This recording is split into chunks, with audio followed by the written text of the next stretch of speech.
जन्म 1398 में काशी में हुआ माना जाता है। गुरु रामानंद के शिष्य कबीर ने 120 वर्ष की आयु पाई। जीवन के अंतिम कुछ वर्ष मगहर में बिताए और वहीं चिर निद्रा में लीन हो गए। कबीर का आविर्भाव ऐसे समय में हुआ था जब राजनीतिक, धार्मिक और सामाजिक क्रांतियां अपने चरम पर थीं। कबीर क्रांतदर्शी कवि थे। उनकी कविता में गहरी सामाजिक चेतना प्रकट होती है। ऐसी बानी बोलिए मन का आपा खोई, अपना तन शीतल करे औरन को सुख होई। शब्दार्थ: बानी बोली, आपा अहंकार, खोई त्याग करना, शीतल ठंडा, औरन दूसरों को, होई होना। प्रस्तुत साखी हमारी हिंदी पाठ्यपुस्तक स्पर्श से ली गई है। इस साखी के कवि कबीरदास जी हैं। इसमें कबीर जी ने मीठी बोली बोलने और दूसरों को दुख न देने की बात कही है।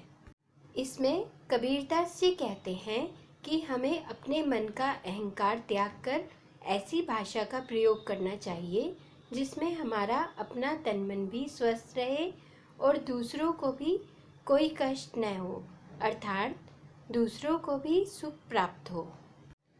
कस्तूरी कुंडली बसे मृग ढूंढे बन माही, ऐसे घटी घटी राम है दुनिया देखे नाही।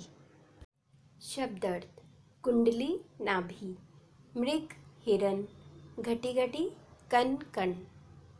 इसमें कबीर कहते हैं कि संसार के लोग कस्तूरी हिरन की तरह हो गए हैं।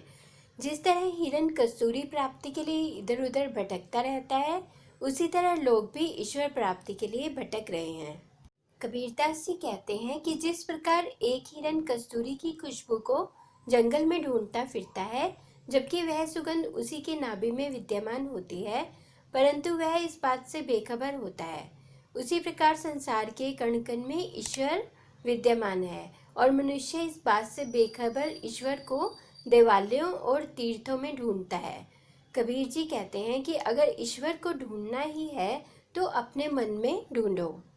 जब मैं था तब हरि नहीं, अब हरि है मैं नाही, सब अंधियारा मिट गया जब दीपक देखिया माही।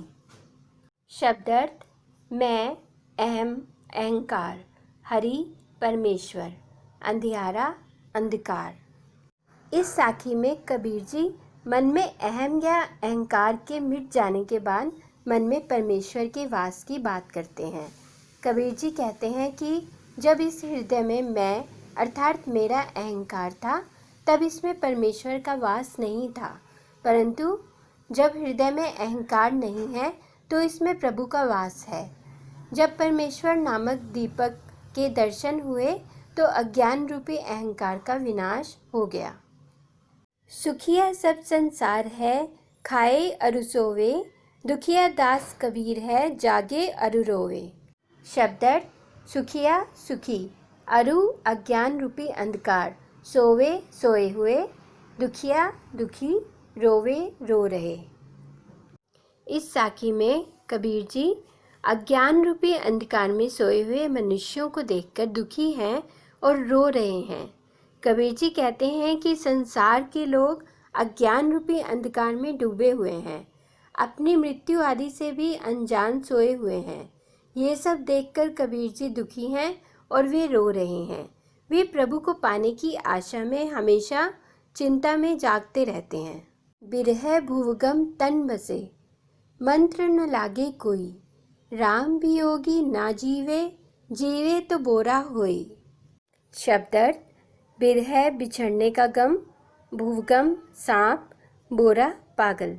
इस साखी में कबीर जी कहते हैं कि ईश्वर के वियोग में मनुष्य जीवित नहीं रह सकता और अगर रह भी जाता है तो वह पागल हो जाता है। कबीरदास जी कहते हैं कि जब मनुष्य के मन में अपनों से बिछड़ने का गम सांप बनकर लौटने लगता है तो उस पर न कोई मंत्र असर करता है और न ही कोई दवा असर करती है। उसी तरह राम अर्थात ईश्वर के वियोग में मनुष्य जीवित नहीं रह सकता और यदि वह जीवित रहता भी है तो उसकी स्थिति पागलों जैसी हो जाती है। निंदक नेड़ा राखिए, आंगणी कुटी बंधाई, बिन साबण पानी बिना निर्मल करे सुभाई। शब्दार्थ निंदक निंदा करने वाला, नेड़ा निकट, आंगणी आंगन, साबन साबुन, निर्मल साफ, सुभाई स्वभाव। इस साखी में कबीर जी निंदा करने वाले व्यक्तियों को अपने पास रखने की सलाह देते हैं ताकि आपके स्वभाव में सकारात्मक परिवर्तन आ सके। इसमें कबीरदास जी कहते हैं कि हमें हमेशा निंदा करने वाले व्यक्तियों को अपने निकट रखना चाहिए।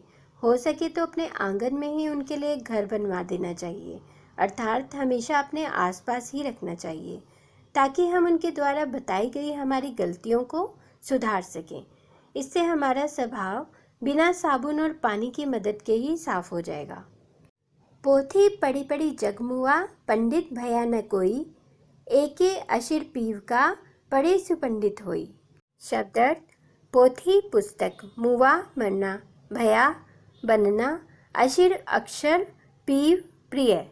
इस साखी में कबीर जी पुस्तक ज्ञान को महत्व न देकर ईश्वर प्रेम को महत्व देते हैं। कबीर जी कहते हैं कि इस संसार में मोटी मोटी पुस्तकें पढ़कर कई मनुष्य मर गए, परंतु कोई भी मनुष्य पंडित या ज्ञानी नहीं बन सका। यदि किसी व्यक्ति ने ईश्वर प्रेम का एक भी अक्षर पढ़ लिया होता तो वह पंडित बन जाता, अर्थात ईश्वर प्रेम ही एक सच है, इसे जानने वाला ही वास्तविक ज्ञानी है। हमगर जाल्या आपना, लिया मुराड़ा हाथी, अब घर जालो तास का, जे चले हमारे साथी। शब्दार्थ जालिया जलाया, आपना अपना, मुराड़ा जलती हुई लकड़ी यानी ज्ञान, जालो जलाऊं, तास का उसका। इस साखी में कबीर जी मोह माया रूपी घर को जलाकर अर्थात त्याग कर ज्ञान को प्राप्त करने की बात करते हैं। कबीर जी कहते हैं कि उन्होंने अपने हाथों से अपना घर जला दिया है, अर्थात उन्होंने मोह माया रूपी घर को जलाकर ज्ञान प्राप्त कर लिया है। अब उनके हाथों में जलती हुई मशाल है यानी ज्ञान है। अब वे उसका घर जलाएंगे जो उनके साथ चलना चाहता है, अर्थात उसे भी मोह माया से मुक्त होना होगा जो ज्ञान प्राप्त करना चाहता है।